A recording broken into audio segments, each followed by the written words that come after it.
परिचय। जनन मूलभूत जैविक प्रक्रम है जिसमें सजीव अपने जैसे नए सजीव को जन्म देते हैं। प्रत्येक जीवित सजीव जनन का परिणाम है। जनन की ज्ञात बहुत सी विधियों को लैंगिक जनन और अलैंगिक जनन में वर्गीकृत किया गया है। लैंगिक जनन के लिए विपरीत लिंग के दो लोगों की आवश्यकता होती है। लैंगिक जनन के दौरान मादा अंडे उत्पन्न करती है जो मेल द्वारा निर्गत शुक्राणु द्वारा निषेचित होते हैं। एक भ्रूण का निर्माण होता है जो वयस्क के रूप में विकसित होता है। सामान्यतः विकसित और जटिल सजीव ही इस विधि का प्रयोग करते हैं। अलैंगिक जनन के दौरान कोई बिना अपनी प्रजाति के किसी अन्य सजीव की सहायता के जनन कर सकता है। सामान्यतः अल्प विकसित कम जटिल सजीव इस विधि का प्रयोग करते हैं। उद्देश्य। इस पाठ के अंत में आप निम्न करने में सक्षम हो जाएंगे। जनन के महत्व को दर्शाना, जंतुओं में जनन की विधियों का वर्णन करना, लैंगिक और अलैंगिक जनन के लाभ और हानि की तुलना करना, मनुष्य के जनन अंगों की विशेषता बताना, जंतुओं में निषेचन के प्रकार बताना, जरायुज और अंडप्रजक जंतुओं के बीच विभेद करना, इन विट्रो निषेचन का पराक्रम बताना, क्लोनिंग की अवधारणा का वर्णन करना, मानव जनन तंत्र। नर में जनन अंग या जननांग श्रोणि के भीतर और बाहर होते हैं। नर जननांग में होते हैं वृषण। यौनिक वयस्कता प्राप्त कर चुके किसी भी युवा में दो वृषण होते हैं जिनमें लाखों सूक्ष्म शुक्राणु कोशिकाएं उत्पन्न और एकत्रित होती हैं। वृषण टेस्टोस्टेरोन सहित अन्य हार्मोन भी उत्पन्न करते हैं। टेस्टोस्टेरोन हार्मोन के कारण लड़कों में भारी आवाज, बड़ी मांसपेशियां और शरीर और त्वचा पर बाल उत्पन्न होते हैं। यह शुक्राणु के उत्पादन को भी उत्तेजित करता है। शुक्राणु नलिका।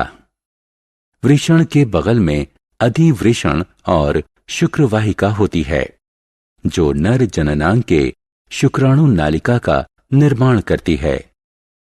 शुक्रवाहिका एक पेशीय नली होती है जो वृषण में ऊपर जाती है और शुक्राणु करने वाले तरल वीर्य का संचरण करती है। अधिवृषण कुंडलित नलियों प्रत्येक वृषण के लिए एक का जोड़ा होता है जो शुक्रवाहिका से जुड़ा होता है। वृषण कोश। वृषण और अधिवृषण श्रोणि के बाहर एक थैलीनुमा संरचना में लटके रहते हैं जिसे वृषण कोश कहते हैं। त्वचा की थैली वृषण के तापमानक को नियंत्रित करने में सहायक होती है जिन्हें शुक्राणु उत्पन्न करने के लिए शरीर के तापमान से कम तापमान चाहिए होता है। उचित तापमान बनाए रखने के लिए वृषण कोश का आकार बदलता रहता है। जब शरीर ठंडा होता है तो शरीर के ताप में बने रहने के लिए वृषण कोश सिकुड़कर कड़ा हो जाता है। जब शरीर गर्म होता है तो वृषण कोश अतिरिक्त ताप को बाहर निकालने के लिए बड़ा और लचीला हो जाता है। सहायक ग्रंथियां। सहायक ग्रंथियों में शुक्राशय और पुरस्थ ग्रंथियां होती हैं। यह तरल प्रदान करता है जिससे शुक्राणु नलिका के स्नेहन का काम करता है और शुक्राणु को पोषित करता है। मूत्र मार्ग। मूत्र मार्ग वह प्रणाली है जिसके माध्यम से वीर्य शिश्न के माध्यम से शरीर के बाहर जाता है। मूत्र मार्ग मूत्र तंत्र का भी भाग होता है क्योंकि यही वो प्रणाली है जिससे मूत्र मूत्राशय से निकलकर शरीर से बाहर जाता है। शिश्न शिश्न स्खलन अंग है जिससे वीर मानव जनन तंत्र मादा जनन अंग पूरी तरह उदर के निचले भाग में स्थित होता है। मादा जनन अंग के बाह्य भाग में होते हैं भग, जिसका अर्थ होता है ढकना, भगोष्ठ, जिसका अर्थ होता है ओष्ठ। ये त्वचा का युग्म होता है, योनि मुख के चारों तरफ होता है। भगनासा, एक छोटा संवदी अंग जो भग के सामने, जहां भगोष्ठ जुड़ते हैं, स्थित होता है। एक मादा के अंतः जनन अंग हैं योनि, एक पेशीय खोखली नली जो योनि मुख से गर्भाशय तक जाती है। इसके कई प्रकार होते हैं। लैंगिक मैथुन, शिशु जन्म के समय उसके बाहर आने का मार्ग, गर्भाशय से मासिक स्राव का रक्त बाहर जाने का रास्ता। गर्भाशय ग्रीवा, यह योनि को गर्भाशय या बच्चादानी से जोड़ती है। गर्भाशय की दीवारें मोटी और मजबूत होती हैं। गर्भाशय ग्रीवा का मुख बहुत छोटा होता है। बच्चे के जन्म के समय गर्भाशय ग्रीवा बच्चे के निकलने देने के लिए फैल जाती है। गर्भाशय, इसका आकार उल्टी रखी हुई नाशपाती की तरह होता है, जिस पर एक मोटी रेखा और पेशीय भित्ति होती है, जिसमें मादा शरीर की सबसे मजबूत पेशियां होती हैं। ये पेशियां विकसित होते भ्रूण को रखने के लिए फैलती और सिकुड़ती हैं और प्रसव के समय ये बच्चे को बाहर धकेलने में सहायता करती हैं। अंडवाहिनियां, इनकी संख्या 2 होती है। ये गर्भाशय के दोनों तरफ जुड़ी होती हैं। प्रत्येक नलिका का एक छोटा रास्ता होता है और नलिका के दूसरे सिरे पर एक झालर वाला क्षेत्र होता है जो कीप की तरह दिखता है। अंडाशय, 2 अंडाकार अंग जो गर्भाशय के ऊपरी दाएं भाग और बाएं भाग पर स्थित होता है। ये अंडों का उत्पादन, संग्रहण और अंडवाहिनियों में निस्तारण करते हैं। इस प्रक्रिया को अंडोत्सर्ग कहते हैं। मानव जनन, निषेचन। निषेचन नए सजीव के उत्पत्ति के लिए होने वाला नर युग्मक और मादा युग्मक का मिश्रण है। जंतुओं में इस प्रक्रम में एक शुक्राणु एक अंडाणु से मिलकर एक युग्मनज बनाते हैं। निषेचन के प्रकार, कुछ जंतु प्रजातियों में यह प्रक्रम मादा के शरीर के भीतर ही होता है। इसे आंतरिक निषेचन कहते हैं। उदाहरण मनुष्य। कुछ जंतु प्रजातियों में यह प्रक्रम मादा शरीर के बाहर होता है। उसे बाह्य निषेचन कहते हैं। उदाहरण मछली और मेंढक। मानव जनन, भ्रूण का विकास। निषेचन के परिणाम स्वरूप युग्मनज का निर्माण होता है। यह माता पिता की आनुवांशिक सूचनाओं का वहन करता है। यह एक कोशिक युग्मनज लगातार विभाजित होता है और एक भ्रूण के रूप में विकसित होता है। भ्रूण की विकसित अवस्था को गर्भ कहते हैं।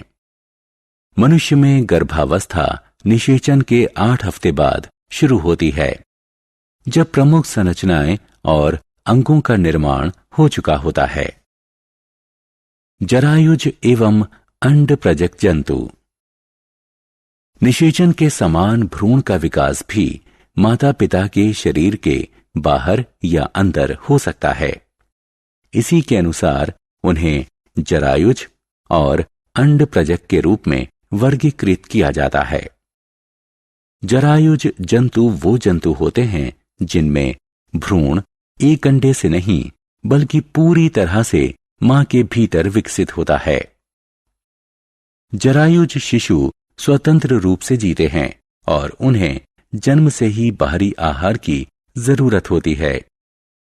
लगभग सभी स्तनपायियों, बहुत से सरीसृपों और कुछ मछलियों में जनन की यह विधि है। अंड प्रजक जंतु अंडे देते हैं।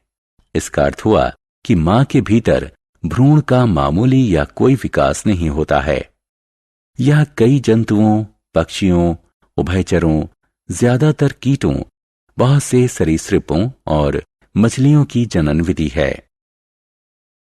नवजात शिशु का विकास। जन्म के बाद या अंडे से बाहर आने के बाद सभी जंतुओं का विकास एक समान नहीं होता। इसके अनुसार इसे प्रत्यक्ष और अप्रत्यक्ष विकास में वर्गीकृत किया जाता है। प्रत्यक्ष विकास। कुछ मामलों में नवजात शिशु क्रियाशील जनन अंगों के अतिरिक्त वयस्कों से तुलनात्मक रूप से थोड़े अलग होते हैं। इस तरह के विकास को प्रत्यक्ष विकास कहते हैं। इसमें कोई अविकसित अवस्था नहीं होती, कोई कायांतरण नहीं होता। हालांकि प्रत्यक्ष विकास का यह अर्थ कदापि नहीं है कि जन्म होने से वयस्क होने तक कोई परिवर्तन ही नहीं होता। मनुष्य इस तरह के विकास का ठेठ उदाहरण है। अप्रत्यक्ष विकास। कई मामलों में नवजात बच्चे अपने माता पिता की तरह नहीं होते। वयस्क होने के लिए उन्हें लंबी प्रक्रिया से गुजरना होता है। इनके विभिन्न चरणों का अनुक्रम कायांतरण कहलाता है। उभयचर और कुछ कीट इस प्रकार के विकास के ठेठ उदाहरण हैं। अलैंगिक जनन प्रकार। मुकुलन। यह सबसे प्राथमिक तरह के जंतुओं जैसे हाइड्रा के जनन की विधि है। इस विधि में नए जीव का जन्म जनक के शरीर से मुकुल के रूप में होता है, विकसित होता है और अंततः जनक से अलग होकर एक नया जीव बन जाता है। द्विखंडन। यह अलैंगिक जनन की एक अन्य विधि है जो एक कोशिक जीवों जैसे अमीबा, पैरामीशियम इत्यादि में पाई जाती है। इसमें जनक या सजीव की कोशिका के केंद्रक के दो भागों में विभाजन से जनन क्रिया प्रारंभ होती है। इसके बाद कोशिका द्रव्य का विभाजन होता है। परिणाम स्वरूप दो संतति कोशिका या सजीव का निर्माण होता है। इन मुख्य विधियों के अतिरिक्त जंतु कुछ अन्य विधियों से भी जनन करते हैं, जैसे पुनरुत्पादन विधि, बहुखंडन विधि इत्यादि। जनन की कृत्रिम विधियां। इन विट्रो निषेचन। परख नली शिशु उन शिशुओं को कहा जाता है जो महिला के शरीर से बाहर निषेचित होते हैं। इस प्रक्रम को इन विट्रो यानी शरीर से बाहर निषेचन कहते हैं। पिता के शुक्राणु के साथ माता के अंडाशय के अंडे का निषेचन होता है। निषेचन के पश्चात प्रारंभिक भ्रूण को 2-4 बार विभाजित होने दिया जाता है। फिर उसके बाद माता के गर्भाशय में रखा जाता है, जिससे उनका स्वाभाविक विकास हो सके। यह प्रक्रम विभिन्न कृत्रिम जनन तकनीकों यानी ART में से एक है। इसका प्रयोग तब किया जाता है जब माता पिता या दोनों की प्रजनन संबंधी कमी के कारण माता अन्य प्रकार से गर्भधारण में असमर्थ रही हो। क्लोनिंग। किसी जनक की एक कोशिका से आनुवांशिक रूप से समान संपूर्ण जीव को कृत्रिम रूप से उत्पन्न करने की प्रक्रिया क्लोनिंग कहलाती है। इसका अर्थ है कि क्लोन से तैयार जीव अपने जनक से हर रूप में बिल्कुल समान होता है। क्लोनिंग प्रकृति में अक्सर होती है। कुछ जीवों में अलैंगिक जनन और एक निषेचित अंडे से जुड़वां का विकास क्लोनिंग का उदाहरण है। जीव विज्ञान के विकास के साथ अब क्लोनिंग की प्रक्रिया को कृत्रिम रूप से संभव किया जा सकता है। किसी भ्रूण कोशिका से DNA नाभिक निकाल लिया जाता है और अनिषेचित अंडे में आरोपित कर दिया जाता है। उसमें स्थित नाभिक पहले ही निकाल दिया जाता है। निषेचन की प्रक्रिया को बिजली के झटके या रासायनिक उपचार विधि से उत्तेजित किया जाता है। इस कृत्रिम प्रेरित योग विधि से उत्पन्न कोशिका का ग्रहणकर्ता माता में आरोपित कर दिया जाता है। क्लोनिंग द्वारा विकसित जीव आनुवंशिक रूप से बिल्कुल अपने जनक के मूल कोशिका की आनुवंशिक संरचना के समान होता है। डॉली के बाद से गैर भ्रूण कोशिका से भी क्लोन तैयार करना संभव हो गया है। सारांश। आइए हमने जो कुछ सीखा है उसे संक्षेप में दोहराएं। जनन वह जैविक प्रक्रिया है जिससे जीव अपनी संतति को आगे बढ़ाते हैं।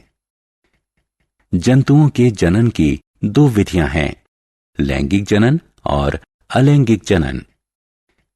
दोनों प्रकार के जनन के अपने अपने हानि लाभ हैं। मनुष्य लैंगिक जनन करता है। नर शुक्राणु उत्पन्न करता है और मादा अंडाणु उत्पन्न करती है।